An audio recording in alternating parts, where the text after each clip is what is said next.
안녕하십니까. 폴리우레탄 성형기술연구소입니다. 이번 시간에는 프로세싱 플랜츠, 컨티뉴어스 시스템 이렇게 돼 있는데, 이제 폴리우레탄 공정에서 연속 공정에 대해서 하겠습니다.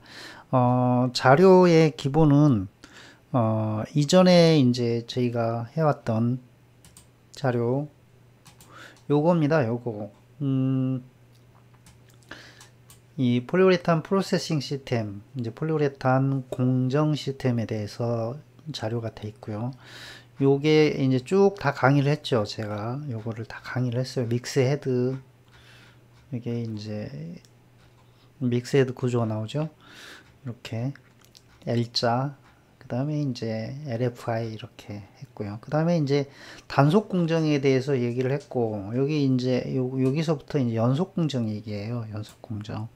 그래서 요 부분 본문 번역하고 그 다음에 이 사진에 대한 설명 이렇게 간단히 드리도록 하겠습니다. 그리고 필요하면 추가 자료 설명을 드릴게요. 본문이 이렇게 돼 있어요. 근데 처음 시작이 in contrast 이렇게 됩니다. 이게 뭐냐면 이 반면 이렇게 돼 있는데, 이제 뭐에 대한 반면이냐, 단속 불연속식 공정에 대해서, 반면에 이제 연속 시스템에 대해서 이렇게 설명했어요. 그러니까 이제 저는 이제 이런 단어 하나 되게 중요하다고 생각하는데, 비교를 우리가 생각할 때, 머리에다가 어떤 생각을 가지고 갈 때 이제 비교 대상이 있으면 되게 쉽잖아요. 그래서 이제 엄마들이 옆집 아들을 우리 집 아들하고 비교해서 우리 집 아들한테 공부 좀 해라 이렇게 야단을 치잖아요. 이 비교 대상이 있으면 되게 생각하기 편해요. 그래서 이제 단속하고 연속하고 어떻게 볼 것이냐 이렇게 되는데, 그냥 이제 쉽게 이해를 하면 그냥 여기 본문 내용을 볼 생각을 하지 말고 그냥 생각해 보죠. 연속 공정이 일단 기본적으로 연속 생산이니까 생산량이 엄청 많죠. 그러면 반대로 생각해 보면 원료량도 엄청 많이 들어가죠. 그럼 원료량이 많다는 얘기는 믹싱을 해야 되는 그 기계도 이 부하가 많이 걸려야 되는 거고요. 그 다음에 믹싱해서 발포되는 그 공정도 이게 공간적으로 많이 잡아먹게 되는 거고, 그 다음에 그 원료 소모와 생산량 따져보면 제품에 대한 처리 공정도 굉장히 복잡하고 그래야 되죠. 스페이스 자체가 넓기도 넓지만 어떻게 다룰지도 이제 복잡해지는 거죠. 이런 것들을 기본적으로 머릿속에 가지고 얘기를 해보는 게 좋을 것 같고요. 일단 이 단속하고 연속하고 땅 평수하고 그 다음에 기계장치의 크기, 그 다음에 거기에 들어가는 인력들, 이런 모든 걸 비교해 봤을 때 연속 공정은 상대적으로 비용도 크고, 그 다음에 이제 생산량도 많고, 그리고 거기에 들어가는 기술 노하우도 더 하이 테크놀로지가 되는 거죠. 그래서 좀 복잡해지는 거고요. 그런 부분을 다 고려해야 되는 거고요. 그래서 이제 본문을 보고 조금씩 키워드들 한번 빼가지고 얘기를 해볼게요. 연속 공정에서는 이제 블록이나 이제 패널 형태로 제품이 나눈 거죠. 블록이나 패널. 왜냐면 연속 생산을 한다고 해서 가만 놔두면 길게 뭐 잘라야죠. 뚝뚝 3m 단위로 끊든 아니면 뭐 좀 길게 해서 20m 단위로 끊든, 어쨌든 차에 싣거나 이거를 뭔가 핸들링 할 수 있어야 되는 크기가 필요하죠. 그래서 스폰지 라인은 침대 사이즈 정도가 제일 큰 사이즈가 되는 거고, 그 다음에 경질 샌드위치 패널은 건물에 시공하는 정도니까 좀 긴 경우에는 한 20m 정도, 짧으면 2, 3m 정도, 이렇게 생각해 보면 되는 거죠. 그래서 이제 연질, 경질 다 폼 블럭 형태도 있고, 그 페이싱 위아래 뭐 이렇게 그 면제를 붙여서 만든 형태도 있을 수 있고, 근데 주로 이제 연질 같은 경우는 스펀지로 쓰기 때문에 면제가 필요가 없죠. 근데 발포 과정에서는 이게 이제 액이니까, 액이 다뤄지고 그 액이 나중에 굳어지는 과정이니까 면제가 있는 거죠. 그래서 그게 가장 싸고 성능이 좋은 면제를 쓰는 거죠. 그래서 이제 그라프트지가 많이 쓰이고, 그다음에 필요한 경우에는 이제 비닐이 쓰이고 이렇게 되는 거죠. 그리고 이제 액이 뿌려지는 것도 이제 연속으로 뿌려지니까 이제 continuously dispensed into 이렇게 돼 있죠. 이제 이 발포기는 고압 발포기, 저압 발포기 다 쓰이는 거고요. 이제 어떤 게 쓰이느냐가 이제 성능이나 효율 측면 또는 용도 측면에서 선택되어져야 하는 거고, 이제 주로 일반적으로 이제 이 고압발포기가 많이 쓰이긴 하죠. 연속 생산이니까 저압발포기도 연속 개념에 가깝게 되거든요. 그래서 이제 기계적으로 이렇게 아지테이팅 믹싱이라고 해도 연속 생산 개념이기 때문에 거기에서 이제 액이 머무른 시간이 너무 많아지거나 그러면 안 되죠.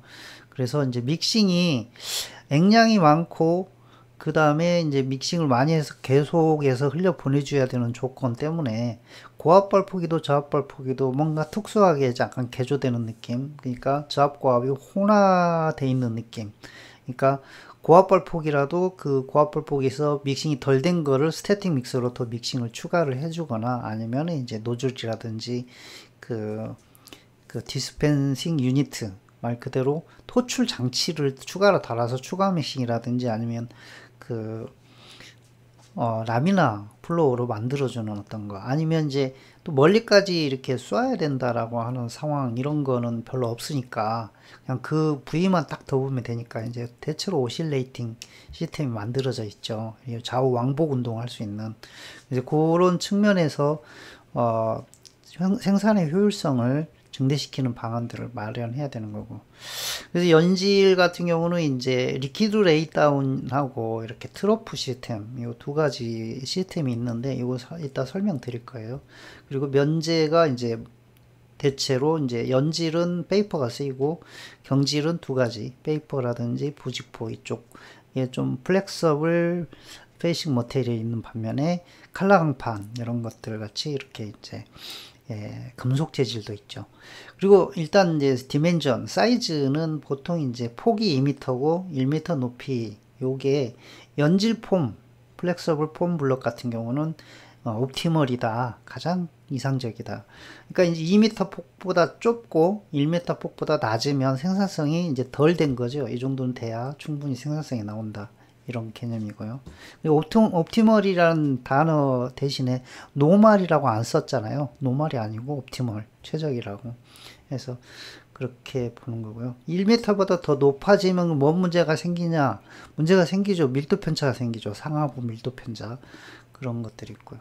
그 다음에 덴시티, 밀도 폭은 15에서 60, 이거 이제 연질 폼블럭이고요. 경질은 보통 이제 30 근처에서 왔다 갔다 하죠. 경질은. 그 다음에 스피드는 2m에서 10m 이렇게 돼 있는데, 2m는 이제 천천히 가는 거고 10m는 휙 날아가는 거고, 이렇게 돼 있는데, 지금 이 다음 장에 이제 이 경질이 나오는 여기는 연질이에요. 그 다음에 그림 14에 쭉 설명이 돼 있는데 그림 보면서 말씀드릴게요. 그 다음에 제품의 형태, 연질 폼 블럭은 이렇게 렉탱귤러 사각형 모양의, 그러니까 이 폭이 2m, 높이가 1m의 길이 방향으로 이제 침대 사이즈보다 좀 크게 이렇게 해서 자르면 이게 약간 사각 두부 모양이 되는 거죠. 두부 모양이. 구글에서 이제 폴리우레탄 연속 라인 이렇게 쳐보면 이렇게 나와요. 이렇게 나와요. 그래서 폴리우레탄 제품 연속적으로 생산하기 위해 자동화된 생산 시스템입니다, 이렇게 되어 있는데, 폴리우레탄 라인은 이제 웨트 라인하고 드라이 라인이 있는데, 이제 드라이 라인은 대체로 자동화 시키는데 웨트 라인은 자동화하기가 쉽지 않아요. 그래서 여기에는 사람이 머물러서 하는 거고, 드라이 라인은 이렇게 사람 개입 없이 기계가 자동으로 움직이게 하는 거죠. 그쪽은 연속 공정이기 때문에 계속해서 제품이 만들어지는 거고, 그걸 움직이게 연속적으로 돌아가는 시스템이기 때문에 거기에 사람이 들어가면 위험해져요. 그래서 이제 사람이 들어갈 수 없게 펜스도 치고, 그 다음에 안전바 같은 거 만들어 가지고 못 들어가게 하는 거죠. 그 다음에 연속 생산은 제품을 많이 생산하니까 이제 잠깐 그 주의를 놓치면, 그러니까 이 라인 관리자가 사람이 없다 해서 없는 게 아니죠. 그 밖에서 사람이 있는 거죠.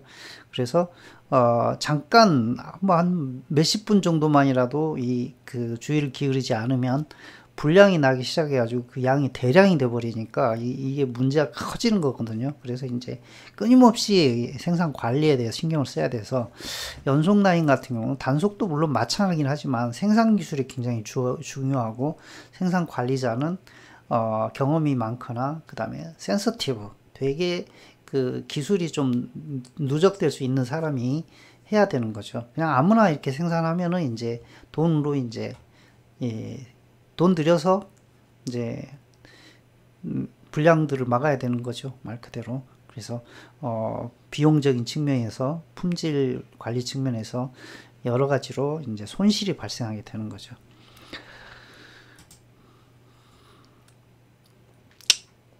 이제 그림 13, 14 이렇게 보면서 얘기를 해드릴게요. 요거는 이제 이 워킹 탱크고 발포기 모형도고요. 밑에가 이제 연속 생산 라인의 이 컨베이어 벨트 전형적인 건데, 여기가 이제 연질 방식인 것 같은데 경질도 이런 모형도에 해당되죠. 그래서 워킹 탱크, 메터링 펌프, 그 다음에 이제 여기서 믹스헤드인데, 거의 대부분이 여기 다른 원료들이 들어오는데 이렇게 믹스헤드에서 믹싱이 되는 게 아니고요. 인라인으로 믹싱이 돼서 믹싱 헤드에 올 때는 투 컴포넌트로 오죠. 보통의 경우에.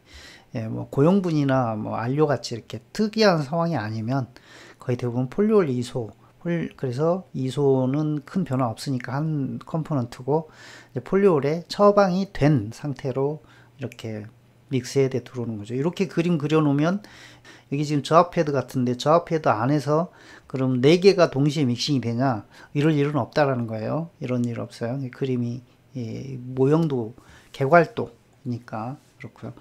그 다음에 이제 여기 액을 뿌려서 하는데 이게 컨베이어 벨트예요. 이게 컨베이어 벨트인데 이 슬라트로 돼 있어요. 그래서 이게 한 20cm 간격으로 쇠판으로 잘라져 있습니다. 그래서 거기다 액을 쏘면 액이 주르륵 흘러내리죠, 밑으로 다.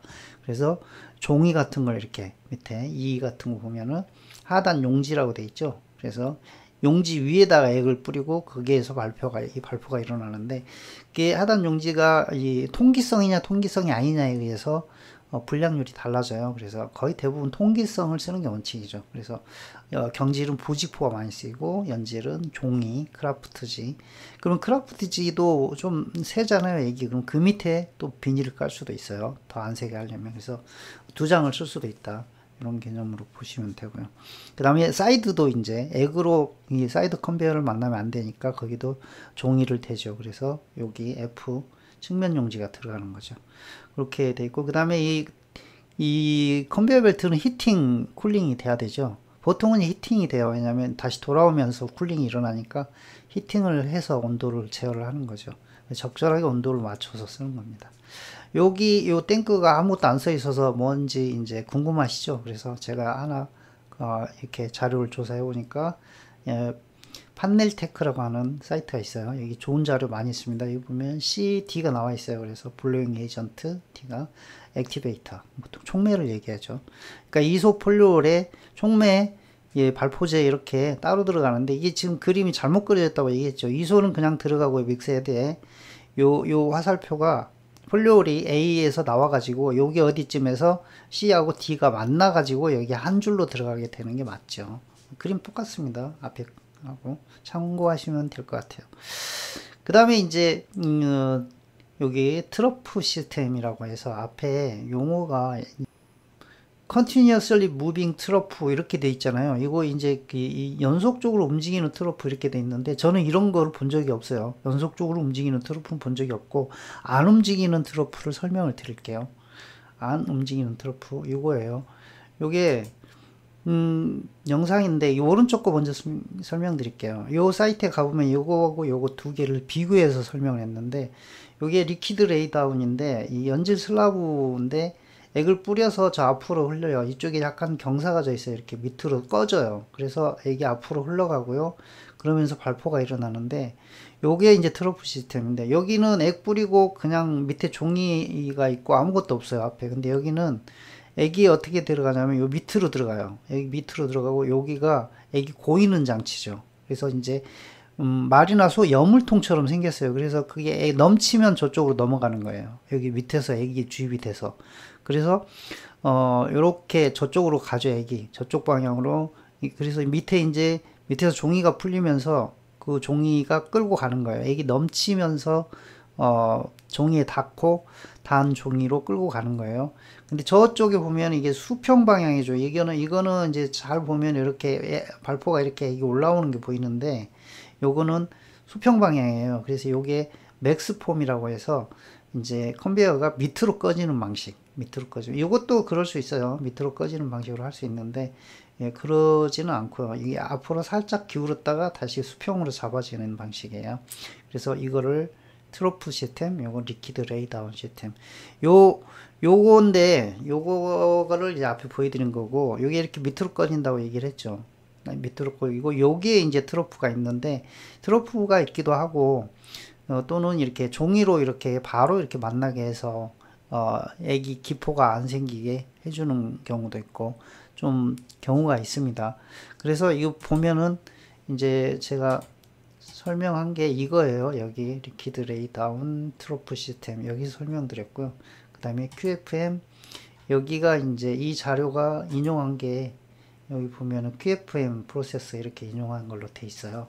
여기 들어가서 보시면은 자료도 있고 영상도 있습니다. 예, 참고하시면 되고요. 이렇게 밑으로 이제 내려가고 이 위로 수평으로 이렇게 돼 있고 여기 위에서 이렇게 눌러주는 거가 있고 이제 종이가 이렇게 되면은 이게 만날 때 밑에 종이하고 액하고 위 종이하고 만나서 이제 공기는 이쪽으로 다 빠지는 거죠. 뒤쪽으로. 그래서 공기가 없이 들어가서 누르는데 이 누름 장치가 약간 살짝 누르는 형태예요. 이 쇠의 무게 정도로 누르는데 여기에서 발포가 일어나는데 어디가 주로 집중적으로 일어나냐면 이 부분 센터 부분에서 발포가 일어나요. 그래서 이게 퍼져나가는 형태로 발포가 일어나는데 거기가 발포가 일어나는 위치라 열도 많고 그러다 보니까 이제 셀 자체가 커지고 밀도가 낮아져요. 그래서 그거를 제어하기 위해서 이렇게 눌러놔요. 그러면 두 가지 작용을 해. 이 누름 장치가 이 윗부분 여기 부분이 수평이 딱 맞아지고요. 누름 장치 때문에 그 다음에 이 가운데 부분에 셀이 커지는 걸 예방을 하죠. 그래서 이 뚜껑이 없고 있고 차이가 이 셀 사이즈나 이 밀도 편차가 많이 차이 나요. 그래서 이렇게 눌러주는 렉탱귤라 캘리브레이션이라고 써놨네요. 이렇게 그래서 라이징 포지션부터 일정한 힘을 주고 슬슬 따라 올라와서 이제 이렇게 여기 어느 정도 발포가 거의 끝나갈 무렵에는 그냥 얹어 놓는 형태가 이렇게 이루어지는 거죠.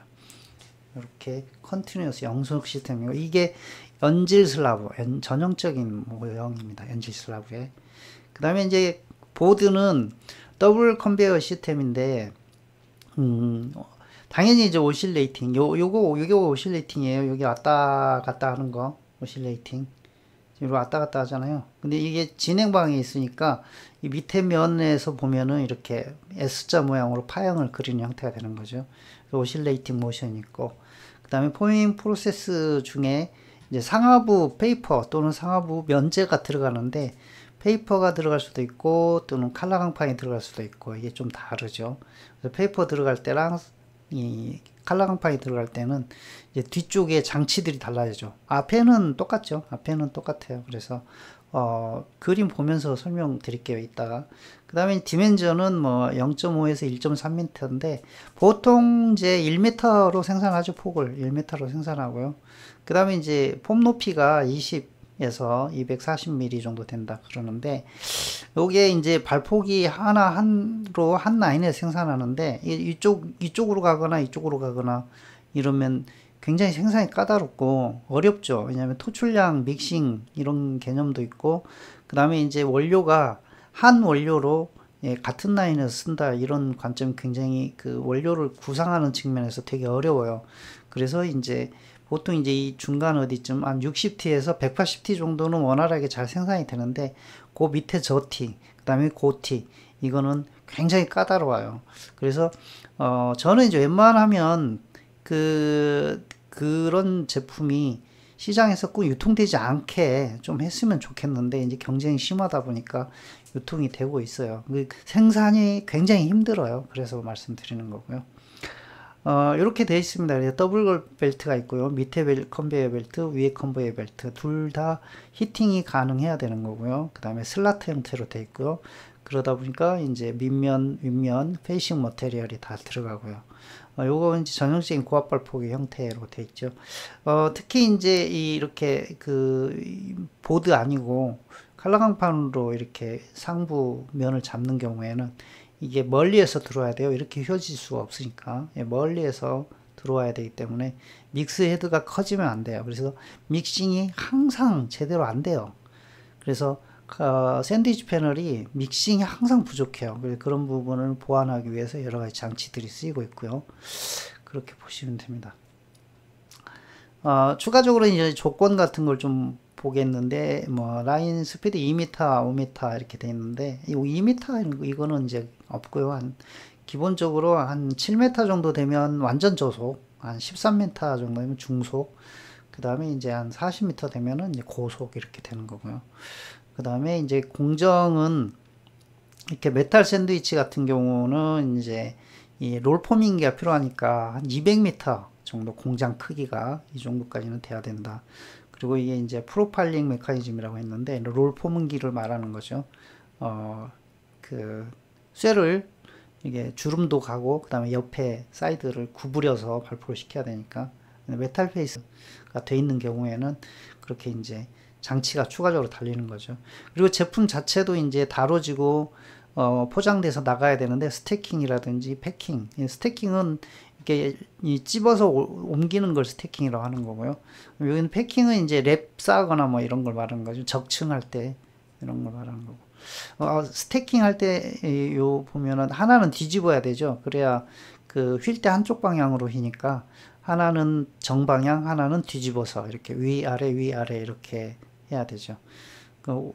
그렇게 만들어지는 겁니다. 대체로 이제 개괄도를 보면 이렇게 돼 있어요. 이쪽에 메탈 페이스가 이렇게 이제 구부러져 가지고 들어가서 프리팅 존은 이제 하부, 상부가 이렇게 이제 프리팅 되는데 상부는 보통 안 해도 되죠. 하부 프리팅하고 프리팅 끝나면 여기 위에다 액을 쏘아 가지고 더블 벨트가 이렇게 룸이 짜 있죠. 보통 요 안에 이제 따뜻하게 PIR이면 한 60도씨까지 올리고 그 다음에 이제 PUR이면 뭐 한 35도씨, 예, 좀 높이면 40도씨 이렇게 해서 하고 이 커팅하고 먼지 엄청 많이 날리니까 먼지 빠른 장치 있어야 되고 이렇게 해서 쿨링 존으로 들어가는데 쿨링이 그거죠. 이제 슬로울리 쿨링 존이죠. 앞에 형용사부터요. 그냥 쿨링이 아니고 슬로울리 쿨링 존.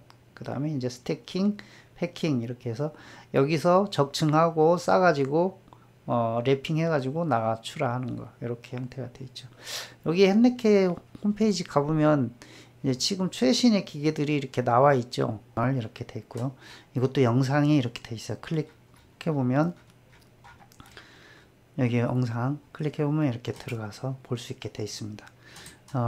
이런 기계 각 부품 이런 것들, 쿨링, 스태킹, 그 다음에 뭐 컨트롤 시스템 이렇게 그래서 라인이 돼 있습니다. 참고하시면 될 것 같아요. 자, 정리하자면 폴리우레탄 연속 공정에 대해서 개략적으로 말씀드렸고 구성과 세팅에 대해서 대략 본문이 돼 있네요. 예, 뭐 이 정도에서 뭐 큰 만족을 드리는 건 어렵고요. 뭐 영상 길어질까봐 최대한 간략하고 짧게 설명을 드렸습니다. 이해하시기 바라고요. 자, 영상 강의는 이 정도로 마치겠습니다. 감사합니다.